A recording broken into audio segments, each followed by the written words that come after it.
My daughter's attitude towards me became cold and harsh as she started high school. Someone ugly like you is not my real parent. Get out! With those words from my daughter, I reached my limit and finally decided to leave home. Living in this house with these people was too much. That's what I was waiting for. The annoying hag is finally leaving.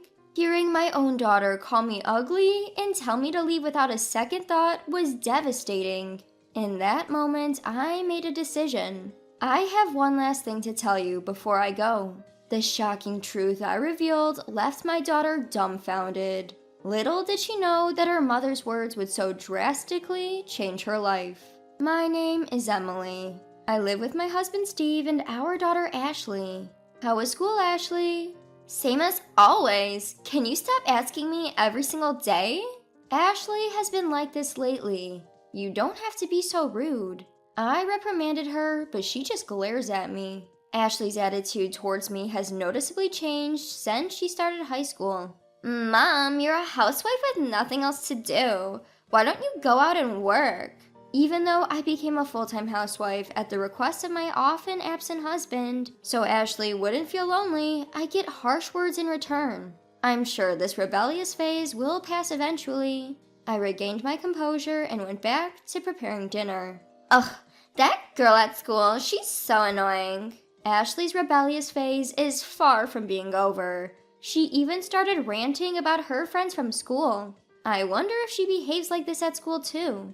Did something happen at school? Shut up, you hag! I was worried and tried to talk to Ashley, but she yelled back at me. Recently, she started calling me names like ugly or pig. It's true, Ashley is tall and beautiful. She stands out wherever she goes. But beauty is no excuse for demeaning others. I've tried to talk to her about her behavior, but she just won't listen. I guess there's no point in trying to have a rational conversation with her right now. With that in mind, I stopped talking to Ashley any further. I wonder how long this rebellious phase will last. Is it like this with other kids too? With these thoughts in mind, I decided to make Ashley's favorite spaghetti for dinner, hoping to lighten her mood. Ashley, dinner is ready. I called out to Ashley, who was lying on the living room sofa, engrossed in her smartphone. Ashley slowly got up and shuffled towards the dining table. She looked over the dishes I had prepared on the table. Today I've made your favorite, Ashley. Wait, what are you doing? To my dismay, Ashley started throwing away the food I had made into the garbage can. The dish I had cooked with love, hoping to make Ashley smile, was now pitifully discarded in the trash. How could I stomach the food made by an ugly woman? Ashley said, glowering at me. Up until now, I had been giving her a pass, thinking it's just teenage rebellion, but this time I couldn't let it slide. Ashley, enough is enough. What you're doing is wrong as a person. Unable to bear it any longer, I raised my voice at Ashley for the first time. Oh, just shut up, you hag. However, Ashley refused to listen, treating me like an old maid. Can you say something to Ashley, please? I pleaded for help from my husband, who was watching TV, but he just ignored me. I'm tired from work. Leave me alone, he muttered without taking his eyes off the TV. At this, I felt utter despair. I realized my husband was no help. Leaving Ashley like this would turn her into a troubled adult. With this in mind, I continued my lecture, without flinching at Ashley's verbal abuse. Seeing me behave differently than usual, Ashley escalated her foul language. You're not my mother, you hag! Get out! She sneered. What do you mean? You're not my mother? I've been acting cool for the past 3 years, thinking her rebellious phase would end someday. But I've reached my limit. My husband, who is in the same space as us, does not give me a hand. As always, he leaves everything related to Ashley to me, ignoring our daughter's defiance toward her mother, even though she is his own child. I am disappointed in my husband too. I can't live with these people in this house any longer. Fine, I'll leave. I calmly told Ashley and headed for my room. Lucky me, the nagging hag is finally leaving, said Ashley, who started to cheer, oblivious to my feelings. Whoa, wait, what are you doing? My husband finally sensed the situation and rushed over. She's leaving, apparently. Ashley informed him, then returned to her usual spot on the living room couch. I stood in front of my husband, looked him straight in the eye, and conveyed my decision. I'm divorcing you, and I'm leaving this house. Wait, please, not that. Please reconsider. Whether my resolve was coming across, my husband Steve started to panic, albeit a bit too late. You don't feel anything, even when I'm belittled by Ashley, do you? I've been enduring it all this time, but it's now unbearable to even stay in this house. The idea of the three of us living happily together was only in my mind, it seems. I'm sorry, so let's not talk about divorce. Isn't it great, Dad? Just kick her out already, haha. Ashley, who was lounging on the sofa laughing, addressed her desperate father who was trying to keep me from leaving. I began to question where I went wrong with raising her. Memories of us baking cookies together and going shopping for clothes. All the memories with her flashed back. She used to help me carry heavy things, taking care of me. She was such a kind child back then. The Ashley in my memories, with her innocent smile, isn't the Ashley in front of me now. She openly belittles me, calling me ugly, and tells me to leave without any remorse. I feel utterly hopeless and make a certain decision. Ashley, you're now 18. You're considered an adult in society. Make sure you understand that your actions have consequences. And there's one last thing I have to tell you. What now? Gonna give me a lecture as your final act? Haha. Still sprawled out on the sofa, Ashley smirked as she played with her phone. Hey, are you going to say it now? Steve was desperate to stop me, but I brushed his hand away and stood in front of Ashley. Ashley, you're not my real daughter. Ashley's hand stopped playing with her phone. I'm short and plain looking, unlike you. It's because you're not my biological daughter. According to your father, you look very much like your birth mother, both in looks and character. Isn't that nice? Oh, so that's it? I'm so glad you're not my real mom. Although Ashley tried to appear calm, she was clearly flustered. I ignored her and continued with the story. Steve divorced his ex-wife just before Ashley turned 1, so she likely doesn't remember anything about her biological mother. When Ashley was around 6 months old while Steve was at work, her biological mother would bring men home and cheat on him despite Ashley being there. The divorce was due to the infidelity of his ex-wife, and because she renounced her parental rights, Steve took custody of Ashley. But he was busy with work and lacked confidence to balance work and childcare. That's when I was dispatched to Steve's home as a housekeeper. I had a childcare license and used to work in a daycare center. I was looking for a new job after I had quit due to back pain. I thought I couldn't work with children anymore, but I got the chance to do so in an unexpected way. Unlike at the daycare center, I could give all my love to one child. I cherished Ashley as if she were my own and enjoyed my work every day. Steve trusted me, and later we got married and became a real family.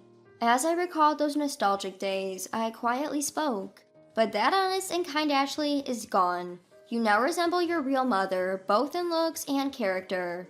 Only caring about looks, belittling people, calling them ugly or fat, being self-centered, and ignoring everything around you. When your father sees you now, it reminds him of his ex-wife, and instead of feeling affection, he feels hatred. You're lying, right? Dad, you don't hate your real daughter, do you? Upon hearing my story, Ashley turned to Steve for confirmation, but he just looked down in silence. You should leave too, Ashley. As your mother said, I can't feel anything but hatred for the current you. You're the spitting image of the woman who betrayed our family. Steve spoke while looking down. His voice was feeble, and his back trembled as if recalling painful memories. Upon seeing my husband's state, Ashley fully understood her position and began to panic. I hate this! I consider you my real mother. I want to live together just as we have been. What are you saying now? You're an adult now. Remember what I said about taking responsibility for your actions. I retorted, pushing away a tearful Ashley. Then I returned to my room, packed my bags, and left the house.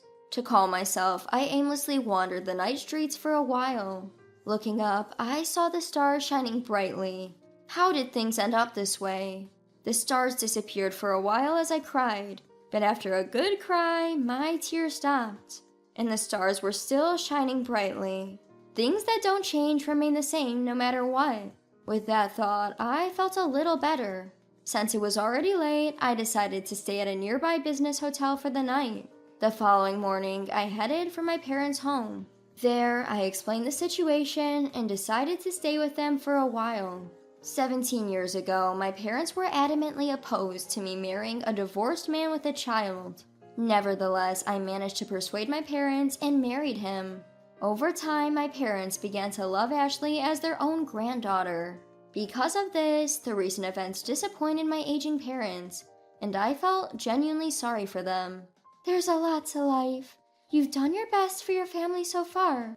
Live more freely from now on.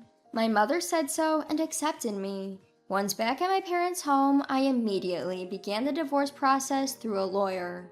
Thanks to a skilled lawyer, the process went smoothly. My husband Steve showed no reluctance to divorce, and so it was finalized within a month. Emily, I'm really sorry. You're not Ashley's real mother, but you raised her with so much love. I should face Ashley properly, but I can't. Steve said over the phone the day before we submitted the divorce papers.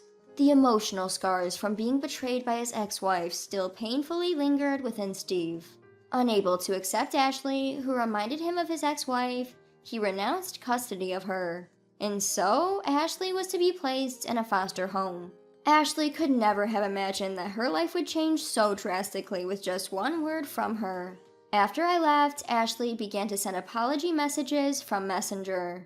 If you're repentant, take responsibility for your words and actions from now on and change your ways. However, I couldn't help but sympathize with the message Ashley sent on the day she entered the foster home.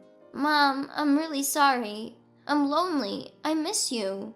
Remembering Ashley from her kinder, more lovable days, I couldn't help but shed tears. Work hard to find your own happiness. I responded, pouring all my feelings into the short reply. But that was probably a mistake. A few days later, Ashley started sending complaints about how there were no cute kids around her, or how her friends were all unattractive. Nothing has changed. I felt disheartened. You won't make any friends that way. When I said that, she replied with, I don't need ugly friends. I can't deal with Ashley anymore. I finally blocked her on Messenger. 3 months passed and it was March 8th. In my room, bathed in the warmth of spring, I was staring at the calendar. Today was the day I became Ashley's mom. Back then, I couldn't have imagined that 17 years later, I would be in this situation.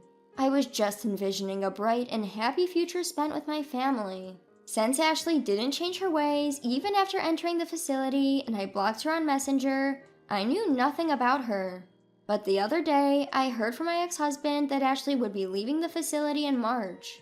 Blocked by me on Messenger, she probably doesn't care at all. She might have completely forgotten about me. I thought, we're strangers now. But I just couldn't see Ashley, who I raised like my own child for 17 years, as a stranger. Once she leaves the facility, I'll probably never see Ashley again. Although a mix of emotions surged within me, I decided to go to the facility to see Ashley one last time because I wanted to see her face again. The staff at the facility understood our situation well and welcomed me kindly. As I waited in the office, I saw Ashley returning from school. Is that you, Ashley? The height, the physique, it was definitely Ashley.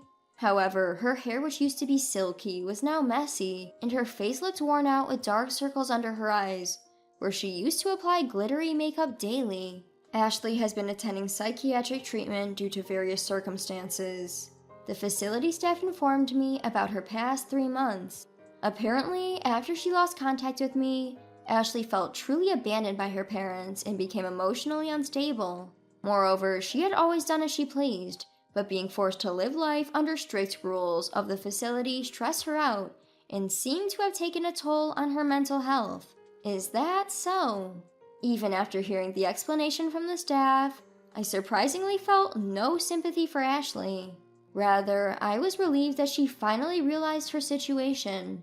I left the facility without meeting Ashley. Ashley's appearance has changed, but I wondered if her heart had changed too. No, people don't change that easily.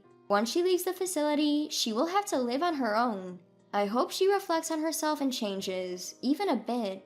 A year later, I am living my life to the fullest, caring for my elderly parents at our family home and working part-time. The other day, the hairdresser was surprised at how shiny my hair was. Apparently, I am stress-free after being liberated from Ashley and my ex-husband. Back then, I was constantly considering Ashley's mood and being careful around my ex-husband who was the breadwinner, striving to be a good family. I never thought it was stressful, but the body tells the truth. Now my health has improved a lot, and I find myself naturally smiling every day. "I'm glad you came back," my mom said, and I truly felt the warmth of my real family. From now on, I'll live without pushing myself. I decided in my heart to live by cherishing myself and those who care about me, and also caring for the people around me.